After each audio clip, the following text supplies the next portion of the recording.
नमस्कार. आज आपण एका खूप महत्वाच्या कायद्यावर बोलणार आहोत. बालहक्क संरक्षण आयोग अधिनियम 2005. आपल्याकडे याची काही कागदपत्र आहेत. या डीप डाईव्ह मधून आपल्याला म्हणजे कायद्याची रचना, त्याची उद्दिष्टे आणि मुलांच्या हक्कांचं संरक्षण कसं होतं भारतात याचा एक आढावा घ्यायचा आहे. अगदी बरोबर. हा कायदा म्हणजे 20 जानेवारी 2006 लागू झाला संपूर्ण भारतात आणि याने मुलांच्या हक्कांना एक कायदेशीर चौकट दिली आहे. यात एकूण 7 प्रकरणं आणि 37 कलमं आहेत. तसा सुटसुटीत कायदा आहे म्हणायला. सुरुवातीला हे बालकांचे हक्क म्हणजे नेमकं काय आणि बालक कोणाला म्हणायचं या कायद्यानुसार ते स्पष्ट करूया का? हो, नक्कीच. बालकांचे हक्क म्हणजे जे संयुक्त राष्ट्रांनी 1989 मध्ये स्वीकारलेले हक्क आहेत ना. हो, UN convention on the rights of the child. बरोबर. ज्याला भारताने पण मान्यता दिली 1992 मध्ये.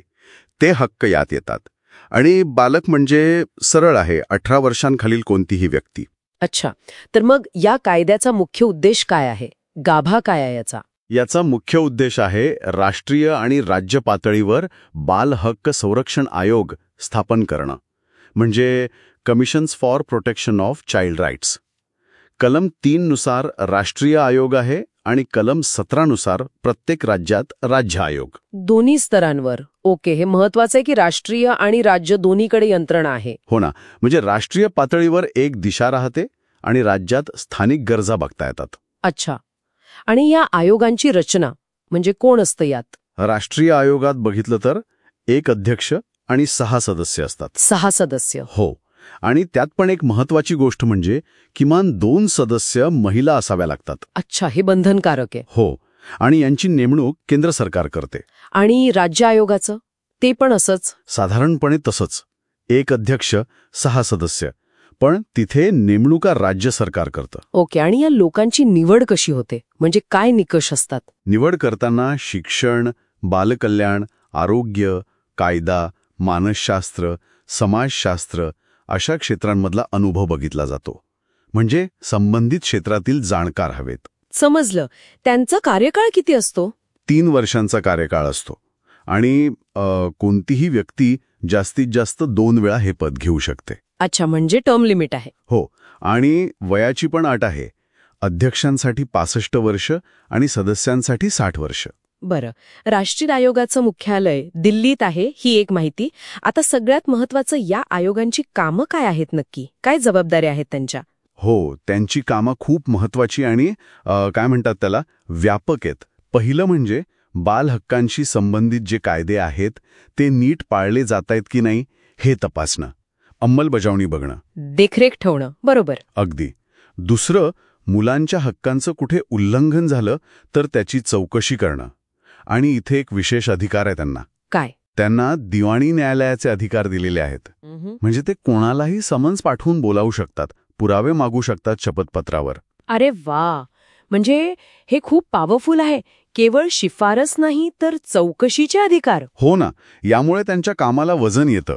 मग सरकारला अहवाल देणं, सुधारणा सुचवणं, समाजात बालहक्कांविषयी जागरूकता निर्माण करणं, म्हणजे जनजागृती करणं. हो, आणि जी बालगृह असतात किंवा मुलांसाठीच्या इतर संस्था त्यांची तपासणी करणं, तिथल्या परिस्थितीत सुधारणा सुचवणं. हे पण महत्वाचं आहे. आणि अजून एक म्हणजे विशेष परिस्थितीत जी मुलं सापडतात, म्हणजे समजा आतंकवाद, नैसर्गिक आपत्ती, घरगुती हिंसाचार, लैंगिक शोषण, हो, अशा मुलांच्या समस्या समजून घेऊन त्यांच्या संरक्षणासाठी विशेष उपाय सुचवणं हे पण आयोगाचं एक महत्वाचं काम आहे. म्हणजे केवळ देखरेख आणि चौकशी नाही, हो. तर प्रोएक्टिव्हली उपाय सुचवणं पण आहे. कायद्यात आणखी काही खास तरतुदी आहेत का? हो, आहेत ना.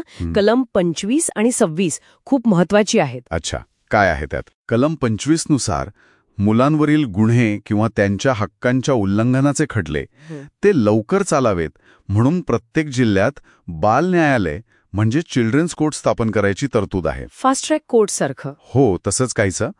किंवा जे सत्र न्यायालय आहे त्यालाच बाल न्यायालयाचा दर्जा द्यायचा. हे राज्य सरकार करतं, हायकोर्टाच्या चीफ जस्टिसशी सल्लामसलत करून. ओके, म्हणजे न्यायासाठी वेगळी व्यवस्था. आणि कलम 26?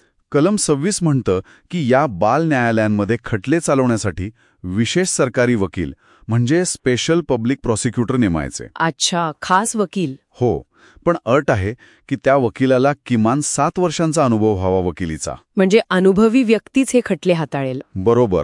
म्हणजे मुलांशी संबंधित केस आहे तर ती संवेदनशीलता आणि कायदेशीर ज्ञान दोन्ही असावं. तर एकंदरीत बघितलं तर हा कायदा मुलांच्या संरक्षणासाठी राष्ट्रीय, राज्य आयोग, मग त्यांचे अधिकार, मग विशेष न्यायालय, विशेष वकील अशी एक पूर्ण यंत्रणाच उभी करतोय. अगदी बरोबर. ही एक कॉम्प्रिहेन्सिव्ह यंत्रणा आहे. कायदा फक्त आयोग स्थापन करून थांबत नाही, तर त्यांना चौकशीचे अधिकार देतो, न्यायालयीन प्रक्रिया वेगवान करतो आणि सगळ्यात महत्त्वाचं म्हणजे अहवालांच्या माध्यमातून सरकारला उत्तरदायी ठरवतो. कलम 16 आणि 23 नुसार आयोग आपले वार्षिक अहवाल सरकारला देतात. आणि ते संसदेत किंवा विधानमंडळात मांडले जातात. हो, आणि त्यावर सरकारने काय कारवाई केली हे सांगावं लागतं. त्यामुळे एक प्रकारची जबाबदारी निश्चित होते, अकाउंटेबिलिटी येते.